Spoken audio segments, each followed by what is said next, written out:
ಅದ್ರೊಳಗ ನೀರ್ ಹಾಕಬೇಕು. ಆಮೇಲೆ 10 kg ಸಗಣಿ ಕಲಿಸ್ತಿರ್ಬೇಕು. ಇದು 10 kg ಸಗಣಿ, ಇದು 10 ಲೀಟರ್ ಗೋಮೂತ್ರ, ಇದು 2 kg ಬೆಲ್ಲ. ಇದ್ರ ಪ್ರಮಾಣವಾಗಿ ನಾನು ತೂಕ ಹೇಳತ್ತೀನಿ. ಇದು ದ್ವಿದಳ ಧಾನ್ಯದ ಹಿಟ್ಟಿದು. ಇದು 1 kg ದ್ವಿದಳ ಧಾನ್ಯದ ಹಿಟ್ಟು. ಇದು ಗೇರು ವಲಯದ ಮಣ್ಣು ಅಂತ ಹೇಳಿ. ಗೇರು ವಲಯದ ಮಣ್ಣು ಅಂತ ಯಾಕೆ ತಗೋಬೇಕಂತಂದ್ರ ಕೀಟನಾಶಕಗಳನ್ನೆಲ್ಲ ಹೊಡೆದಿರ್ತೀರಿ ನೀವು, ಅಲ್ಲಿದೆಲ್ಲ ತಗೊಳಂಗಿಲ್ಲ. ಅಲ್ಲೇ ಸೂಕ್ಷ್ಮ ಜೀವಾಣುಗಳು ಜಾಸ್ತಿ ಇರ್ತಾವ. ಅದಕ್ಕ ಸ್ವಲ್ಪ ಬೇರು ವಲಯದ ಮಣ್ಣನ್ನ ತಗೋಬೇಕು.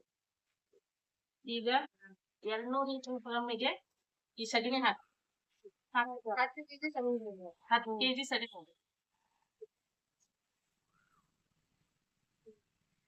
10 ಲೀಟರ್ ಗೋಮೂತ್ರ ಹಾಕಿ. ಅದು 10 ಲೀಟರ್ ಸೇಮ್ ಆಗುತ್ತೆ ಗೋಮೂತ್ರ ಮತ್ತು ಸಗಣಿ. ಈಗ 2 kg ಬೆಲ್ಲ ಹಾಕ್ರಿ. ಇದು ಆರ್ಗ್ಯಾನಿಕ್ ಬೆಲ್ಲ ಹಾಕ್ಬೇಕು. ಕರಿ ಬೆಲ್ಲ ಹಾಕ್ಬೇಕು. ಹಂಗ ನೋಡಿ 1 kg ಹಸಿ ಹಿಟ್ಟು ಹಾಕ್ರಿ. ದ್ವಿದಳ ಧಾನ್ಯದ ಯಾವಾದ್ರೂ ಹಿಟ್ಟಾಗ್ಬೋದು, ಬೇಳೆ ಯಾವಾದ್ರೂ ಹಿಟ್ಟು. ಬೇರು ವಲಯದ ಮಣ್ಣು ಹಾಕ್ರಿ. ಒಂದ್ ಹಿಡಿ. ಇವೆಲ್ಲ ಹಾಕೋದ್ರಿಂದ ಈ ಬೆಲ್ಲ ಯಾಕೆ ಹಾಕ್ಬೇಕಂತಂದ್ರ ಇದ್ರೊಳಗ ಸಗಣಿ ಒಳಗ ಸೂಕ್ಷ್ಮ ಜೀವಾಣುಗಳು ಜಾಸ್ತಿ ಇರ್ತಾವ. ಅದಕ್ಕ ಆಹಾರವಾಗಿ ಇದು ಬೆಲ್ಲ ಬೇಕದಕ್ಕ ತಿನ್ನಾಕ. ಕರಿ ಬೆಲ್ಲ ತಿನ್ನ ಇದನ್ನ ಹಿಂಗ ತಿರುಗಿಸ್ಬೇಕ. ಹಿಂಗ ಮತ್ ಹೊಳ್ಳಂಗಿಲ್ಲ, ಆ ಸೂಕ್ಷ್ಮ ಜೀವಾಣುಗಳು ಸಾಯ್ತಾವ ಹಂಗ ಹೊಳಸಿದ್ರ. ಈ ತರನ ತಿರ್ಗಿಸ್ಬೇಕು. ಇದನ್ನ 7 ದಿನ ಇಡ್ಬೇಕು. 7 ದಿನದೊಳಗನ ಇದನ್ನ ಹೊಲಕ್ ಹಾಕ್ಬೇಕು.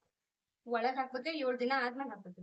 7 ದಿನದ ಒಳಗ ಒಟ್ಟ ಹಿಂಗ 3 ಹೊತ್ತು ತಿರ್ಗಿಸ್ಬೇಕು. ಮತ್ತ ನೆಳ್ಳಾಗ ಇಡ್ಬೇಕು. ಇದನ್ನ ಬಿಸ್ಲಾಗ ಇಡಂಗಿಲ್ಲ. ಸೂಕ್ಷ್ಮ ಜೀವಾಣುಗಳು ಜಾಸ್ತಿ ಇರ್ತಾವ ಹೊಲಕ್ಕ. ಇದನ್ನ ಹಾಕೋದ್ರಿಂದ ನೀವು ಭೂಮಿ ಸೂಕ್ಷ್ಮ ಜೀವಾಣುಗಳು ಕೆಲಸ ಮಾಡಕ್ ಸ್ಟಾರ್ಟ್ ಮಾಡ್ತಾವ. ಎಲ್ಲಾ ಮಣ್ಣು ಮೃದು ಆಗತ್ತೆ, ಪೀಕು ಚಲೋ ಬರ್ತದೆ, ಮಣ್ಣಿನ ಫಲವತ್ತತೆ ಜಾಸ್ತಿ ಆಕತಿ. ಎಲ್ಲಾರು ಮಾಡ್ಕೊಂತೀರಲ್ಲ ಇದು.